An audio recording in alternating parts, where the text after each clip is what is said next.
Okay, I think we're ready to get started. Hi, everyone. I'm Karen Miller. I'm Chief People Officer for Xpansiv. I'm delighted to be the thing standing between you and lunch, so we're going to make it really, really interesting. So I have spent my career focused on organization development, background in organizational psychology, and I'm really excited to apply a sustainability lens to that. We've been talking, all morning about registries and platforms and data and markets, and we're going to fold in this additional ingredient of the people that sit behind all of that. So I'm very excited to introduce my esteemed panel here. I'm going to briefly introduce and then allow them to further introduce themselves. We have Lauren Riley, the Chief Sustainability Officer from United Airlines. Vilas Kuchinad, Head of Innovation and Global Sustainable Finance at Bank of America. And Randall Hopkins, Global Head of NASDAQ ESG Solutions. So as I said, rather than me kind of read through, I'm going to ask each of them to share a little bit about their roles, their backgrounds, and as a part of that introduction, to maybe share a little bit of how you define a sustainably driven organization, since that's the topic of the day. We'll start with Lauren. Great, I'm happy to start. Honestly, when I'm introducing myself, I need to be like, oh, I'm a senior in college. I will borrow this for now. Thanks. Here, So great to be here. My name is Lauren Riley. I am the Chief Sustainability Officer at United. I've been there for about 5 years or so. I'm really trying to evolve the conversation around sustainability within the enterprise lens. Prior to that, I did consulting for more years than I'm going to tell you on the sustainability front. Spent some time in business school because, frankly, I saw a disconnect between... No, I don't think so. And connect with them. Hello? How business and nonprofits and governments and academia were talking about the opportunity presented to us around sustainability. And so really it was a mechanism or an opportunity to speak the same language and come to the table to enable change that's mutually beneficial, because none of this is exclusive. And so really started early in my career with a real deep appreciation and passion for that private public partnership, and I still see that as a sort of continuing theme moving forward. Today I would suggest that the way that organizations look at sustainability is quite different than even just 5 years ago when I started at United. I lead our environmental affairs division, which is both an internal and external function. I'm responsible for our net zero goals, but I'm also responsible for employee engagement and some of those other components, such as some of the goals that we have tied to our sustainability endeavors, and it's aligned with our compensation packages, et cetera, et cetera. And even 5 years ago, it was really a different dynamic where, the environmental issues were somewhat in isolation of the business. We got the special projects. We were told to take care of stuff and kind of go away. And we did, but that was a bit reflective of where the market was. It wasn't really quite ready to present opportunities in a strategic fashion to corporations like United Airlines. Today, it's totally different. Today, I'm in the boardroom every quarter. Today, I have a complete engagement with our business resource group, employee resource group, whatever you call it in your organization. Today, I'm out talking to policymakers in investor relations and stakeholders. I'm out talking to in a recruiting capacity. It's really sort of a multifaceted, really more purposeful and strategic role in the organization than it's ever been before, which is exactly what it should be.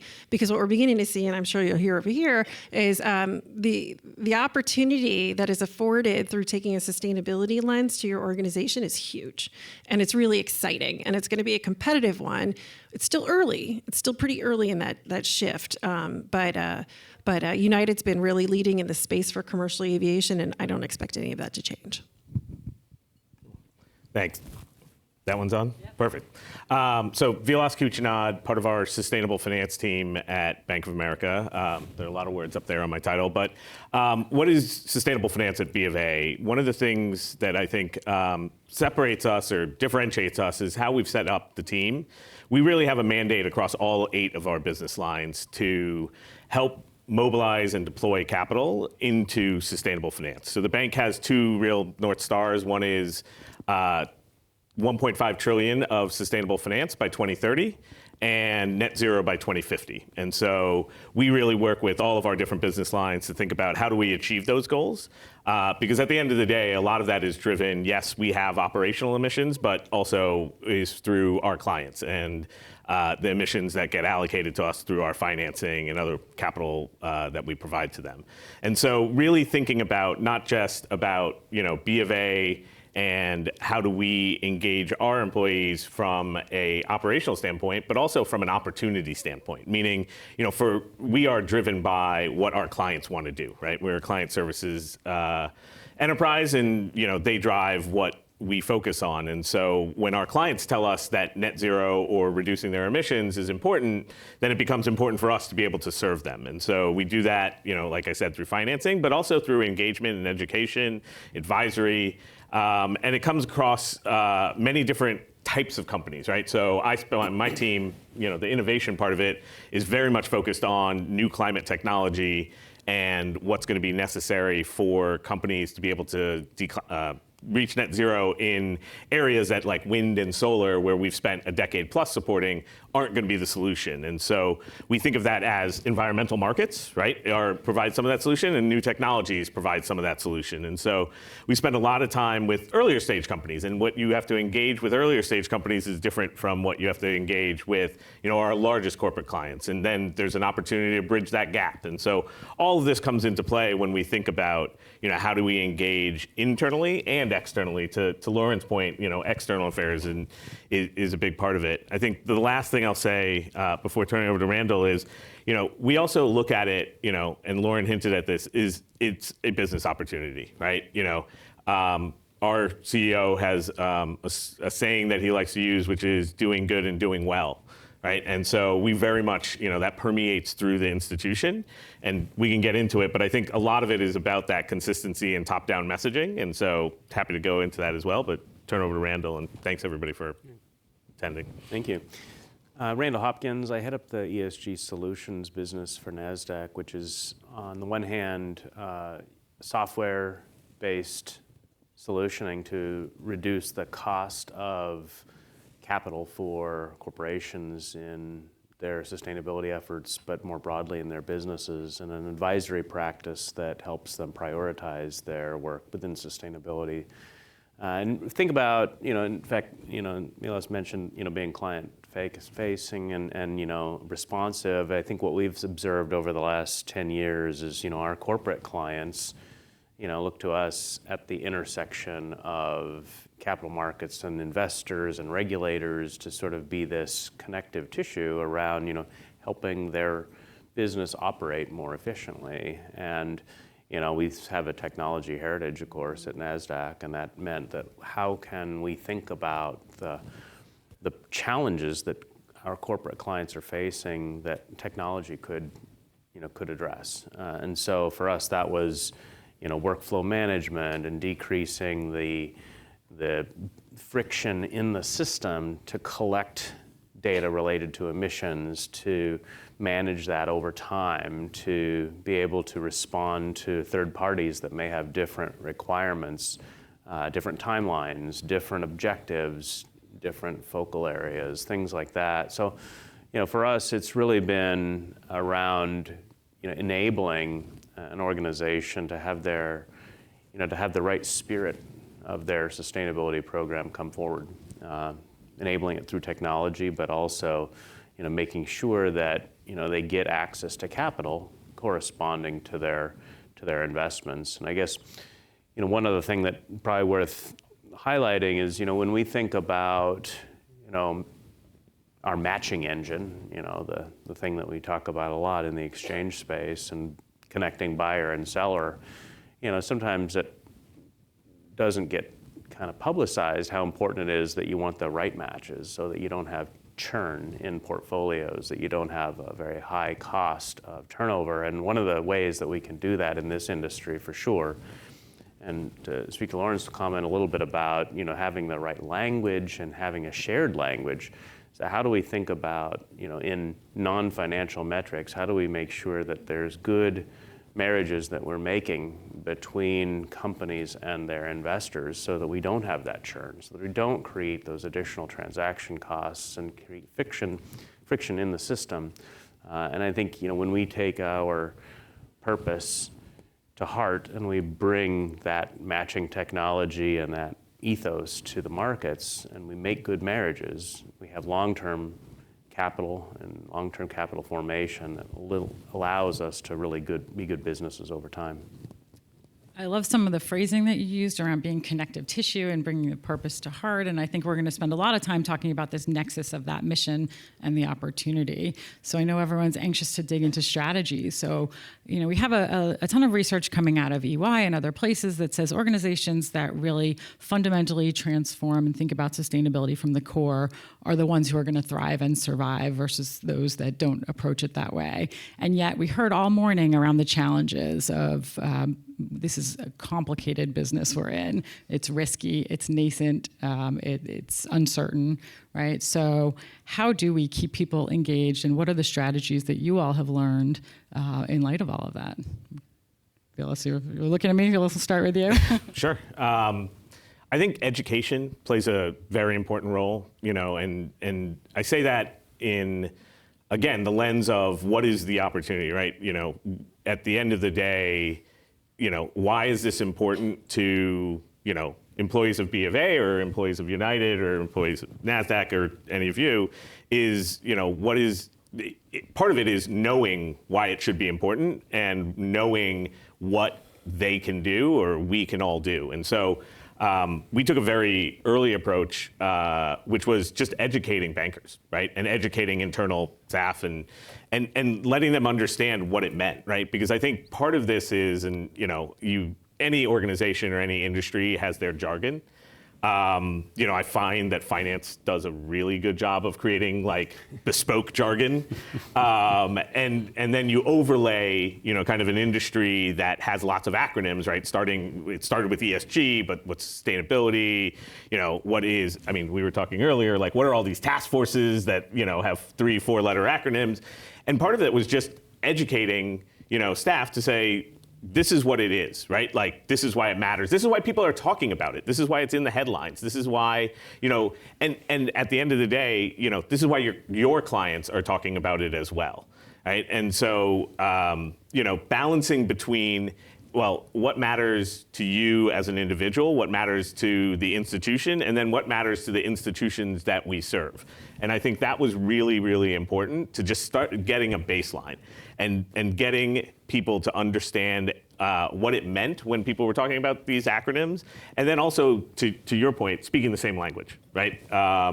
Which has been, I think, the part that, I would say, is where today you feel a lot of the noise comes from, because people aren't still speaking the same language, and I mean that both internally and externally. And so that's where, there's still work to be done, but that's where I really think you start from.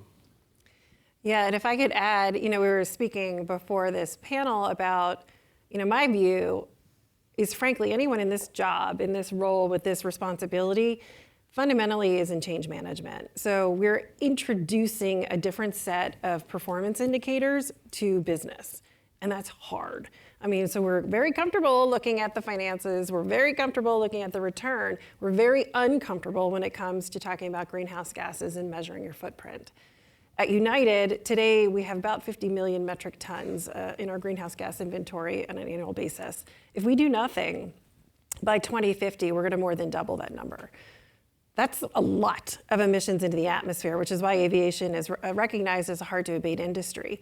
For United to be successful in reaching our goals of net zero by 2050, it is going to take the entire organization. It cannot be about a single person, a single team, even a single leader. And our CEO has been a very fierce champion of change. And fundamentally, what this comes down to is really these opportunities around competitive dynamics. This is about business. It really is about business. Today, we don't price carbon. Tomorrow, we probably won't either. But at some point in the future, the markets will. And when that comes along, those that have either found more efficient ways of doing or invested in the solutions that are going to enable low carbon alternatives are really going to be in a very different position than where their peers are. And we're starting to see other markets like the European Union and the UK and even Singapore and elsewhere, they're really looking at some of these really creative policy frameworks that start pricing carbon in different ways beyond what we typically see here with the cap and trade and others. Which has really been interesting to watch how that's going to sort of shift how corporations respond to it. But I can't emphasize enough how important it is that you decentralize ownership. I mean, I sort of characterize my role as a facilitator, an internal consultant, somebody that's really forcing the conversation and helping come to a conclusion that benefits all of United, all of aviation, the United States, whomever we're trying to solve for, because that's really the view you've got to take. And then once there's ownership across the organization, across those folks that you need to work with in your network, in your ecosystem, you start to see change happen. And maybe draw out a couple of themes there. One is, top, down leadership, I think is very important, and certainly, goes a long way to instituting a way of thinking, and at the same time, taking, a bottoms-up approach, I think is can't be overstated. And we've had the fortune of we own and operate the Nordic exchanges, Sweden and in Denmark and Helsinki as well. And those markets have been much more, I'd say, advanced in their sustainability thinking, and it's been nice to have advantage of that employee network there to help share wins, early wins, expressions of value creation, and to the point of this is good business. We say it, we mean it, but to have real world examples of this is good business. We got better win rate on our RFPs last year because of this commitment that we made. That resonates across the entire enterprise, and it has equal impact and leadership statement from our CEO that really affects people's thinking, but has a nice companion effect when you use those employee networks and that diversification of experience that we have. And the other thing I would just sort of supplement that last point on is yes, educating, but also listening, because I think some of our younger employees, for example, they come with their own array of stakeholding that we can actually use to our benefit. If we bring that thinking in and that diversification into our business thinking, that allows us to have, again, a more robust language set that we can use to attract a bigger stakeholder group. So you've all talked about messaging, whether that's from the CEO on down or grassroots on up, and even listening. I'm curious if you can talk about some of the specific tactics that have really resonated, whether that's leaning into the mission or leaning into the business opportunity that your teams have really hung on to, and you feel like it's really motivated some action. Well, I'm happy to start. Maybe 3 or 4 years ago, we embedded goals, ESG goals, climate goals, into our officers' compensation packages. And talk about it, an absolute tactic that's going to get attention. Nobody wants to miss out on their bonus. And that was really a mechanism that enabled United's leadership to come together and focus on those core strategic areas of the business that needed an extra boost or needed some focus or needed some resources so that we can make better decisions ultimately for United. It's interesting, 3 years later, we're graduating out of that a little bit because the culture of the business has really embraced thinking about environmental impact, thinking about how we need to calculate what that means in the context of business risk. Part of that has to do with what we're seeing in the ESG markets around disclosures and having to sort of demonstrate in a more standardized and normalized way what progress looks like. But that really has been an interesting mechanism to align leadership directly with the people that want to see the change and facilitate a conversation top down and then across. I think when in my introduction, I mentioned a goal that we set in 2020, which was sustainable finance, a quantum of sustainable finance to mobilize and deploy capital, right? So that definitely permeates, and that becomes, as Lauren said and Randall said, it's not one person, it's not one group, it's not, kind of the responsibility of a small part. It's over, across all of our business lines, and it's a goal we track, and luckily at this point we are well ahead of pace of that 10-year goal, but it's gone up and down, and the focus has needed to maintain. I think sometimes though those big goals are hard for kind of individuals to understand, and so we also have set small goals, and actually one of them is very specific to Lauren's industry. We're the first bank to set a goal specifically around sustainable aviation fuel, or just around aviation, I should say, and decarbonizing aviation. And so we made a goal of how much we would use ourselves in our own operations as well as in our employee travel. We made a goal specific to financing and dollars specific to aviation, and we made a goal specific to sustainable aviation fuel in terms of gallons that we would help finance. And so that becomes very tangible, right? Because now there's a target, and people can, internally can look at and think about their own business and think about their own actions and how that can help. Everything from what I keep on talking about, financing, but also just employee travel, right? When you're able to see, and we were talking about our colleague who runs our travel department, she's helped move the bank to a new system where employees can actually see the emissions related to the choices they make when they travel, right? So it goes back to education in some way, but that has been really important to get people to think before they're taking actions, right? And so that takes you from the kind of very macro, here's the institution's goal, to more micro, here that, what happens based off of your own choices as an employee when you're thinking about, how can you change your behavior, So important to connect the dots that way. Yeah, I think that's all a really important theme as well, to make it real, and I think as I reflect on how we've had some interesting successes, it's also been how to make it personal. And we have the fortune, of course, of working with so many different corporates in their own journey. And one of the things that's been really impressive is that when we find, a corporation, let's say they hit their goal, or they make a milestone, or they publish their 2024 report, we have celebration moments. We use our tower in Times Square and we light them up on, 7 stories to say congratulations on this. It makes it personal for them and for the team that's working with them. And I think it's hard, I think, sometimes to make kilowatt hours feel emotional. Not that it's not important or real, but it just doesn't have that human touch. But if Allison gets to talk to Mike about, hey, good job, we're really excited that we could work together to this goal.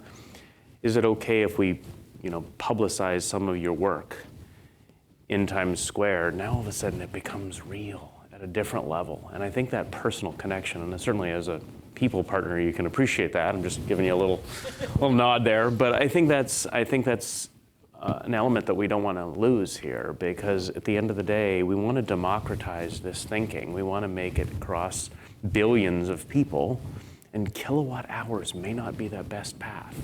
Not the hook. Not the hook. Well, we've talked about a few different hooks, right? We've talked about some of the messaging, the incentives, clearly the education. One other piece that we talked about as we were preparing for this was the organization design and how you set the organization up to really execute and get people excited and engaged. So anyone want to comment on that? Yeah, maybe I'll just kind of keep the mic for a sec there. So we do road shows across North America, with cross-functionally, those that get involved in this work, whether that's sustainability officers or financial officers, IR, marketing, people, revenue. And, one of the things that comes out early in every one of those conversations is that the way that we organize this work presupposes how we're going to kind of prioritize the outcomes and what KPIs we're going to set. And so I would say that's a sneaky Trojan horse to get your strategy, your corporate strategy, embedded directly into your sustainability program. And I'd say that, there are 3 or 4 different ways that most companies end up landing, and I think it's a really important consideration to just not, wing it and, sort of find the person with the most excess time in their schedule and put this burden on them. I think that's a really tough decision to have to try to unwind if you find that that's not aligning to strategy. So do take the time to think about org design, and I think it does make a huge difference in how these programs get manifest. Yeah, one of the things that I remarked when I joined the institution and get asked about sometimes is we don't have a CSO. And that's very thoughtful decision that was made because, to Lauren's point, you're a connector, right? And you've designed it so everybody's not looking at you, you're pushing it out to them. And I think one of the things that we've done is make sure that, it isn't that like people can look around and say, oh, well, it's the CSO or the CSO org's responsibility, right? We've set up our sustainable finance team across all the business lines, but there are people who have responsibility within each business line to make sure that, sustainability and kind of how we're thinking about the opportunity is a focus area. And so we've wanted to very much decentralize it, to your point, right? Not have it be, one person and one kind of responsibility. And I think that's definitely made a difference, and ownership, right? Everybody has ownership and is accountable to what you were talking about. I think the other thing that we've said, you said something before which really struck me, which was listening, right? So not just educating, not being preachy, but also listening. And I think we have listened to kind of our stakeholders, right? Both internal and external, on what's important to them, why it's important to them. And the thing that I'm always amazed at is, I came into this role after 20 years in a very, traditional finance, kind of private credit, whatever, it was all, businesses that existed before I came about and will exist long after, kind of I'm done in this industry. And, I feel very fortunate, but I look around across our team and, for the most people, it's the same kind of background, which is very diverse kind of background and experiences.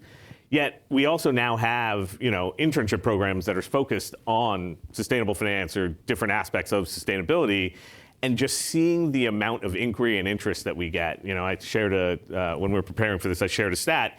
We had one internship position available, and we had 400 applications, right? And I'm sure that there were actually even more, or, we get to see only that small subset that gets, kind of parsed through. And that's telling you that there's interest, right? There's interest in doing this work, and there's interest in, being involved in thinking about shaping this work and shaping how we think about it. And so as much as, there's a lot of people who have done this work for many years, and there's lots of senior attention on it, I think what we've done is also make sure there's a focus on having new thought come in, right? And new views, and really thinking about, how do we reflect the changing dynamics around our stakeholders? And part of that is just age and experience, and we need to be responsive to that, because just kind of how we started our careers, or myself, I don't want to contemporize anybody, but how we started our careers is different than how kind of our newest employees are starting theirs. This generational piece is so important, right? And we know that the generation entering the workforce now really values purpose and that connection. We also talked about all the stakeholders here, and I'm curious, and Lauren, you talked a little bit this early about sort of the history and how the role has changed. So I'm curious how you see this function, role, purpose sort of evolving in light of all those stakeholders and how that's played out. Yeah, I mean, I cannot emphasize enough that, at least in my experience and my perspective, this really is about corporate strategy. This really is about what kind of organization are you working towards becoming. And that's really important to think about, because I get the question all the time, what's the career path? I mean, we get hundreds of applications for a single position, which is amazing. There's demand and there's enthusiasm and there's passion out there. But everyone wants the formula. So how do I get that job? I want to be you one day.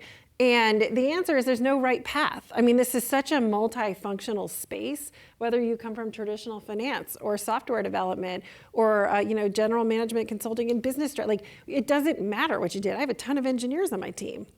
I have a ton of communications people on my team.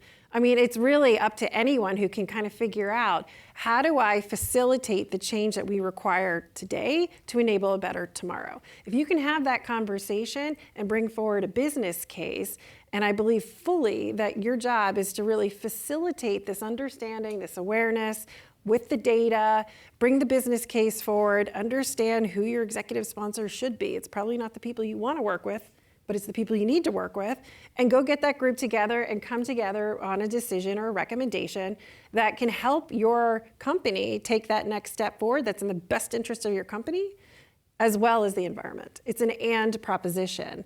And as soon as you start thinking that way, there's so much opportunity out there, and you can actually navigate to any career path you'd like. So that brings us, speaking of career paths, to an advice piece of this. I think, we've talked about a lot of different ideas, but everyone here is a part of an organization with people that we're looking to engage around this. So what advice do you all have for other companies looking to really either, embark on this or continue or get more lift out of it?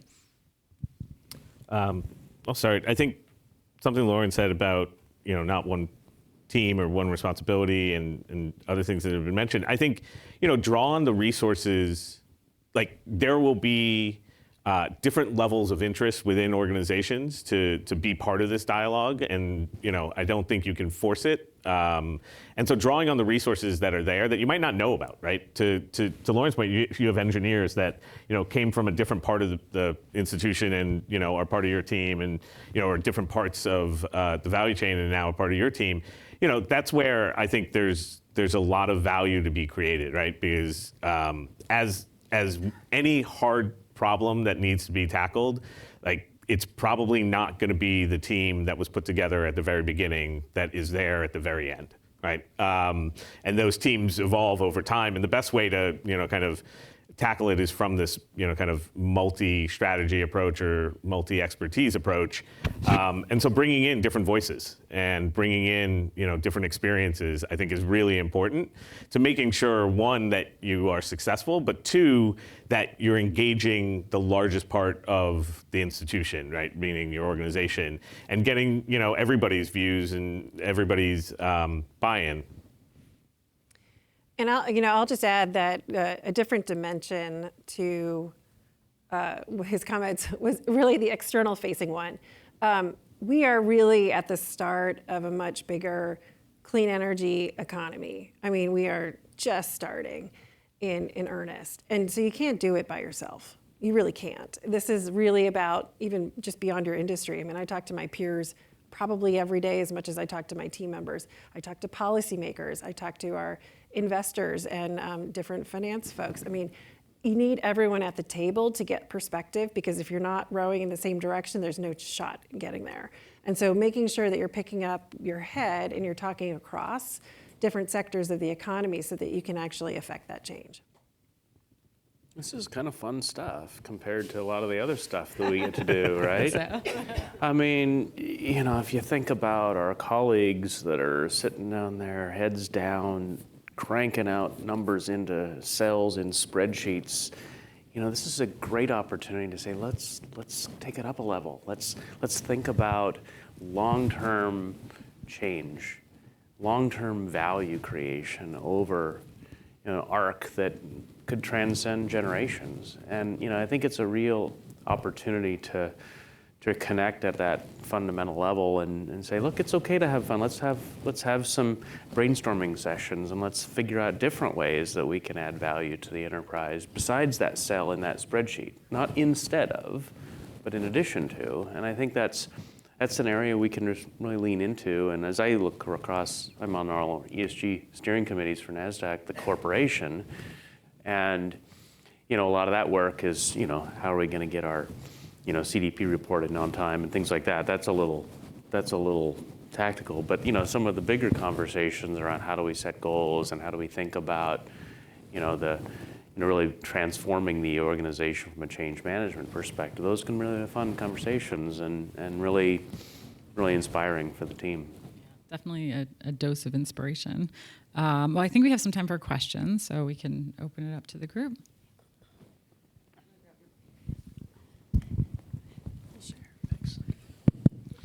Lauren, this is for you. So appreciate what you were saying before about the targets and the goals going out. I think you said 2030, but I could have misheard that. But the question is, how do you think about something like SAF, right, directly reducing emissions versus using carbon reductions, offsets, renewable energy certificates? And do you think of them almost as a lever going out on a forward basis without committing to one or the other, or some percentage, maybe based on your view of quality and obviously cost? Yeah, I knew that question was coming. So we have a 2035 target that is science-based targets validated. That's a carbon intensity reduction. So what does that mean? It means for every mile that you fly in the seat when you purchased your ticket, we're going to reduce the emissions associated with that mile about 50%. So that's really important to show immediate progress while when we set the goal, we were rebounding from the pandemic. We were going back into growth mode. We really needed to do that since we were struggling industry. We also have a 2050 goal, and that is net zero by 2050 without relying on the use of carbon offsets. So we do not use carbon offsets in our solution set. I heard the previous panel. Thank you for your very smart remarks. There is a very robust compliance market. We are very active in that because you have to comply. But really, our position on carbon, voluntary carbon offsets, isn't so much that we don't believe in the solution. It has nothing to do with that. It was more of a stated and principled focus on in-sector emissions reductions for an industry that is hard to abate. We are so far behind the curve in maturing the technologies like sustainable aviation fuels, which are derived from waste or renewable feedstock, 85% less carbon on life cycle basis, and the solution exists today. It's just teeny tiny. And so we need more of that. And so when we were talking about what could be our single most material impact on accelerating towards sustainable flight, it was really around creating a market for sustainable fuels. So now we have a venture fund that's dedicated to it. We've got 22 investors. Thank you, Bank of America, you're part of it. We have a corporate travel program that is really robust to help us purchase today and start sending those demand signals so we can actually kickstart the market. That's super important. Thank you, Bank of America. You're also a part of that. But there's really sort of a multitude of roles that we're playing across that value chain so we can actually get the projects up and running so we get more fuel. I spend most of my time, I'm in Washington, D.C., on the Hill, or with the administration talking about Inflation Reduction Act, historic, monumental, not good enough. So let's have really candid conversations about what's going to start a market for aviation. So really, it was a decision by us to take a leadership position on in-sector permanent reductions, and we'll see where that takes us.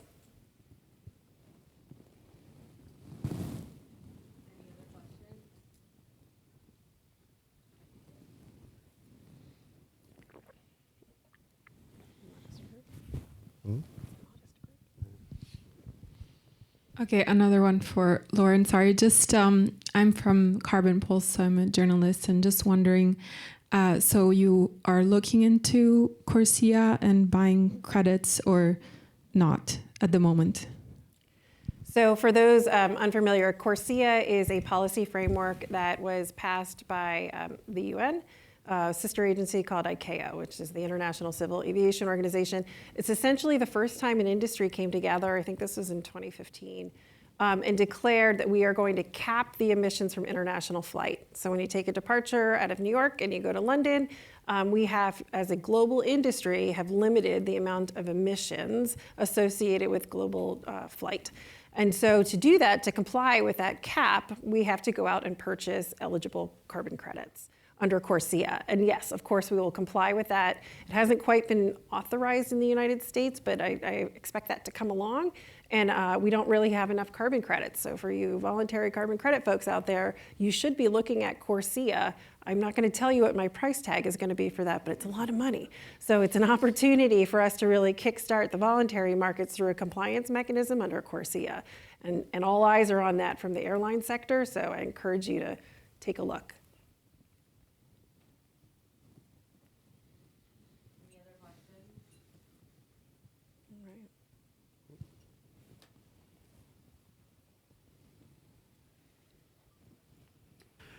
So I'm just going to follow up. I'm sorry, you're getting all the questions. Sustainable aviation fuels are virtually nowhere today, and obviously it's great you're making that investment.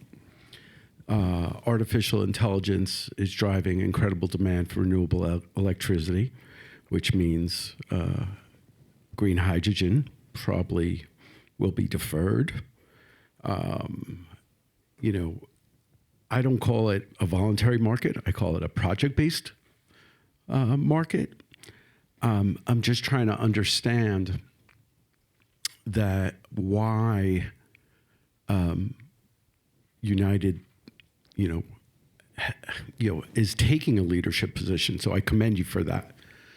But if you want a market and you want enough CORSIA tons out there, a commitment from United to the project-based credit market would be outstanding. So I guess the question is, when do you see United coming back to these credit markets? Because there's no way, let's call it a spade. There is no way United can comply without carbon credits eventually. Well, you never know, right? So the technologies that we're looking at today in our solution set weren't really around 3 to 5 years ago.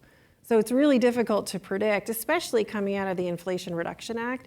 The amount of innovation, I'm sure you've got perspective on this, the amount of innovation that has come to market around climate tech in general has been exceptional, like truly exceptional.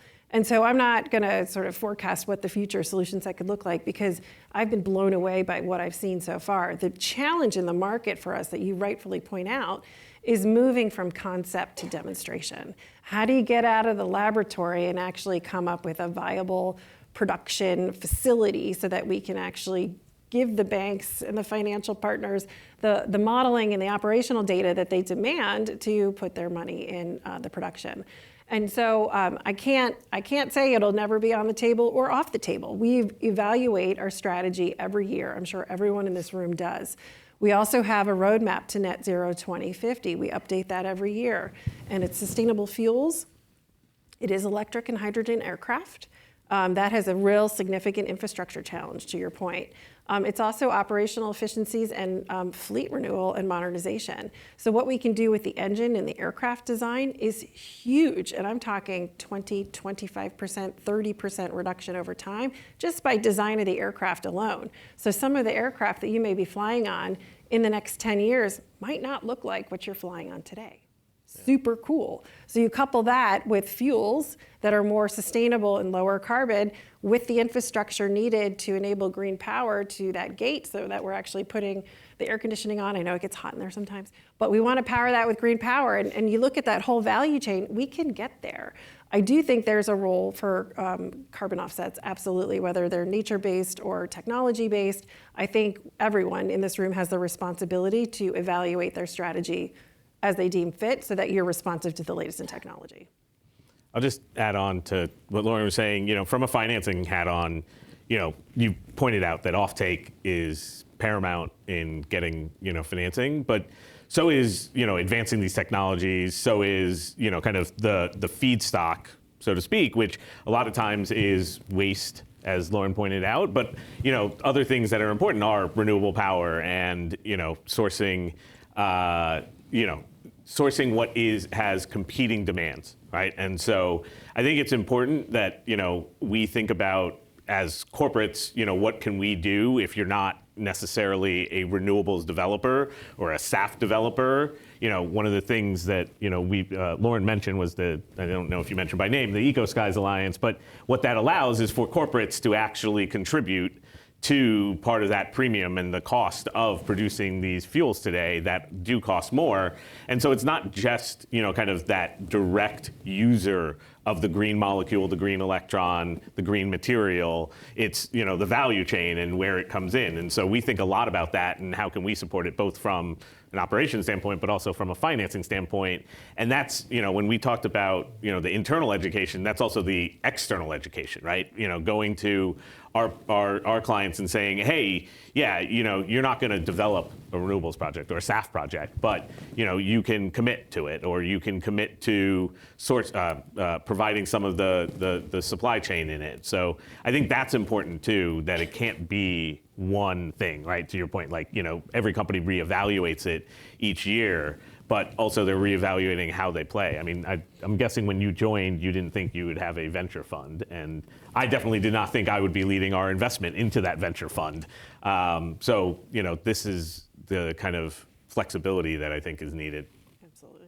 And I think also, when we think about being, part of the, new issuance market, when we see IPO activity reflecting a lot of this innovation and a lot of these new technologies that are coming online, we feel good about that ecosystem. And even on our index business, where you have a lot more ESG forward funds that are, allowing capital to be deployed in some of these new technologies, I think that's the sign of a healthy and evolving market, that we have all legs of the finance system working together, I think, to that progress. And I'm encouraged that we're starting to build in that base. And I think if we go back 10 years, it was more, a lot of work in the echo chamber and a lot of agreeing with each other around some of these ideas. But, we really didn't have the infrastructure that we do today. Not to say it's complete or thorough, but it's really, I think, evolving. Oh, sorry. No, it's okay. I think we're up against time. Just to kind of close this out, I think I've been really inspired by the ambitious goals that we've been talking about, and I think it's really clear that we're never going to get there without harnessing that power of people being engaged and aligned around what we're doing. So I thank you very much for your insights, and thank you everyone for listening.